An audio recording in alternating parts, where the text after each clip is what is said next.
Wir machen einen Sprung nach Afrika. Und zwar haben wir Partner. Wir ist jetzt in dem Falle unsere Initiative 2000 Quadratmeter, über die hört ihr auch noch mal was später. In Gilgil in Kenia, Seed Savers Kenia und Hello. Hello. Daniel, can you hear me?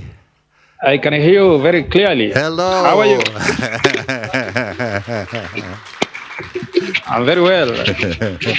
Let me introduce you with two more sentences to the audience in German and then let's start. Ihr hört, Daniel spricht Englisch und Seed Savers ist eine Speerspitze der Erhaltung von Saatgutvielfalt in Kenia und der Ernährungssouveränität in Kenia.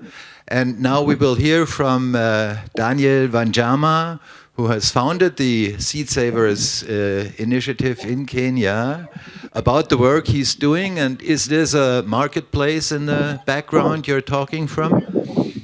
Yes, thank you, Benny. Hello, audience. My name is Daniel Wanjama. Yes, I'm the coordinator Seed Savers Network, and I'm very happy to speak to you this evening. And now is 5:30 here. Yeah, we founded Seed Savers Network because of various challenges that small-scale farmers face. I am also raised from a small-scale farmer sort of background. My parents were small-scale farmers.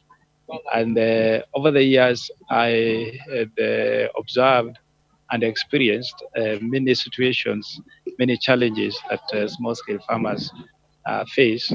And that's why after going to college, we thought the most important thing is to find or to start a network of farmers that could be sharing and exchanging seeds.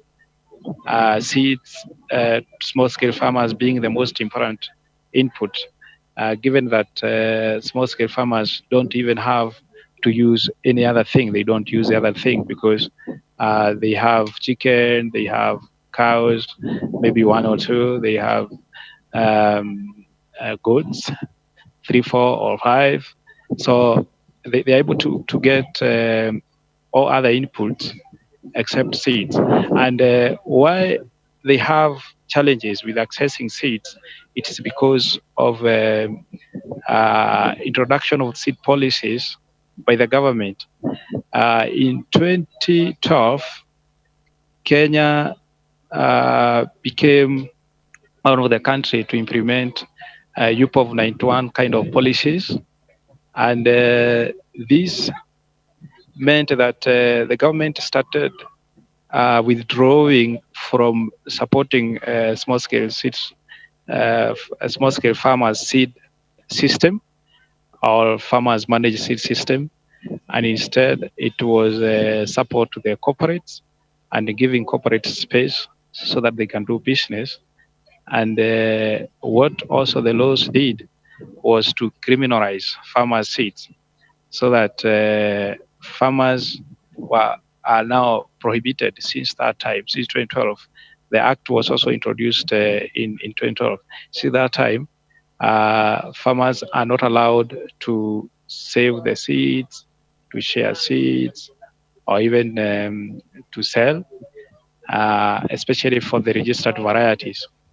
And it also became an instrument that guarantee breeders' rights, so that breeders' varieties are protected and they cannot be replanted by the farmers.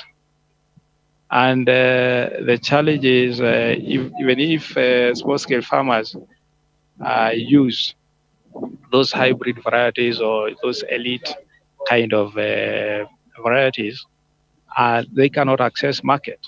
The only kind of market for produce that small-scale farmers are able to produce is what like what you can see on the background, and they cannot access organized markets. And these kind of policies also came with the challenge of destroying diversity in terms of now the commercial aspect of agriculture was pushed even to the small scale farmers, so that what they are supposed to grow is entirely basically maize. And most of the areas in this country, like Kenya, you don't have enough moisture or even good soil to produce maize. So when farmers stopped producing other traditional varieties or traditional crops like cassava, uh, even even millet, sweet potatoes, when they stopped producing these kind of crops, now there is regular sort of hunger, and we have most of the time people going without food. And the people who go without food, who are small scale farmers, they have no income to be able to buy food. Even if there was food in the other part of the country or food that is imported, they have no opportunity to buy food because they cannot they have no income. So the only way is to have diversity and to have all kind of crops, so that the community is living in the areas where maize or some other crops like wheat do not perform. They are able to grow their own varieties, their own food. And given that like selling of seeds is illegal, sharing of seeds is illegal, they are not even able to access the planting materials for these varieties. So it has been always a challenge, and we have um, a lot of situations of now uh, where people are poisoned by agrochemicals because they also think is a magic that could poison that could solve all their problem. They use agrochemicals without like glyphosate, without even protection. So we have some people, a lot of farmers suffering from cancers and the like. So when we looked at this and we observed all these challenges, we thought the best way of going about it is to form a network of farmers who are able to exchange seeds, and they are also able to exchange knowledge, especially traditional knowledge on production, and they are able to produce their own food. First, for focusing on people feeding themselves, other than focusing on the market or selling the food. So what we do as Seed Savers Network is we have different approaches in solving these kind of problems. And one of the approach that we do is a capacity building program where we organize farmers groups and conduct training in the villages, so that we look for knowledge within. We find, for instance, people who have been cultivating land, or they have been using local varieties, and they have been farming successfully in the traditional ways. We organize other farmers so that they get training from those kind of farmers. That is some kind of farmer to farmer extension. And we also look for opportunity to go to the radio, to go to the local radio stations, some of them speaking vernacular, and we train, we speak on the radio, so that we are able to reach many audience with the advocacy message of consuming local varieties, conserving local varieties, and using traditional crops. And we also organize a lot of seed fairs, so that we have people coming together festivals to celebrate their seeds and to celebrate local varieties and celebrate local food. And in that, we partner with many other stakeholders, including government agencies, including Ministry of Agriculture, and everybody who is interested in conserving this kind of uh, local materials. We also focus uh, on promoting farmers' rights. So we conduct some kind of analysis of the existing policies and be able to explain farmers what they are allowed to do, what they are not supposed to do according to the law, and we also participate with other stakeholders in giving our opinion when it comes to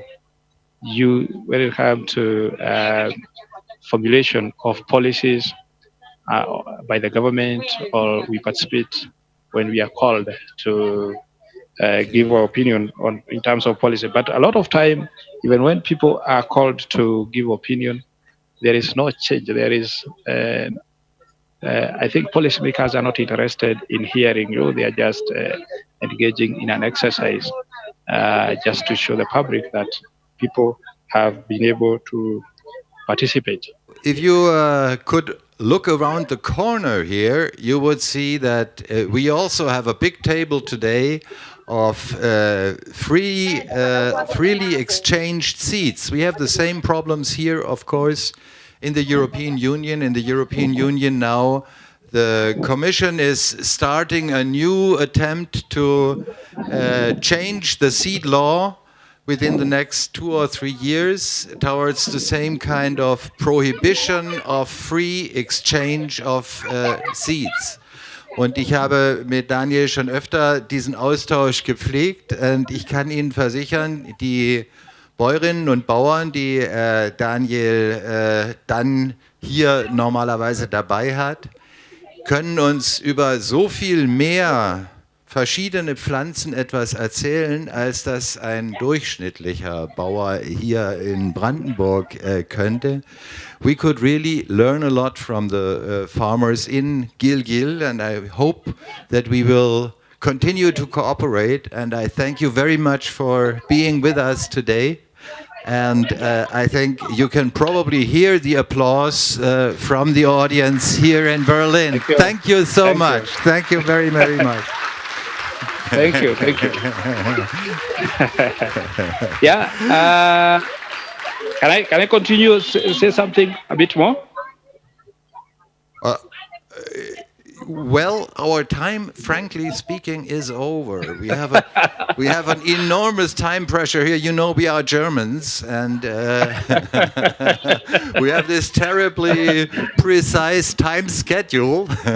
Yeah. Okay. Thank you. But we're ready for a last word from you, of course. Okay.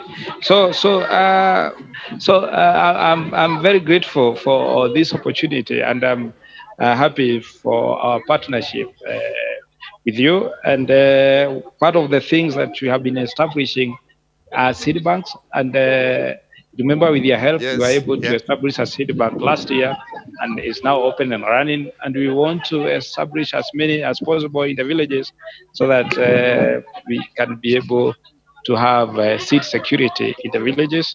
And we are also working hard to document some of the local varieties at the risk of extinction, others at the risk of getting stolen or privatization. So we are working very hard to see that we can achieve our goal. And we are happy for our partnership. And thank you very much. Thank you, everybody. And thank you for listening to me. Thank you. Bye-bye. Have a good time. Bye-bye, Daniel.